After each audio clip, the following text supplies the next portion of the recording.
So, as industrial processes go, mining coal was one of the simpler ones in terms of the basic steps from A to B to C. But there was some complication involved in getting the coal out of the ground to the surface, sorted out for various qualities like its purity, the chemical composition of it, how much stone and things that didn't belong were mixed in among the lumps of coal. And so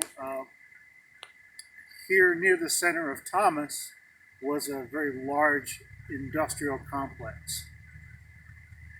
And facilitating the work of moving the coal to market was the railroad, originally the West Virginia Central in Pittsburgh, later the Western Maryland.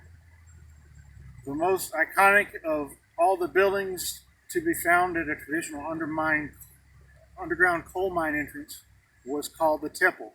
And it's basically a place where either conveyor belts came out of a mine or little coal cars, not much bigger than an automobile, sometimes much smaller, would come up and that coal would be dumped at the top of the tipple into a hopper or a bin where then a series of machinery would, and assisted by human hands, would sort the coal, the lumps of coal by size and by various other qualities.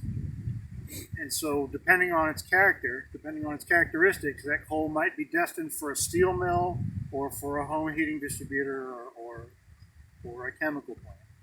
And based on what it was destined for, the railroad would assign a coal hopper car to each shipment or to a part of each shipment. It would be loaded accordingly and then taken away. So the coal hopper cars would be parked right underneath the tipple for loading.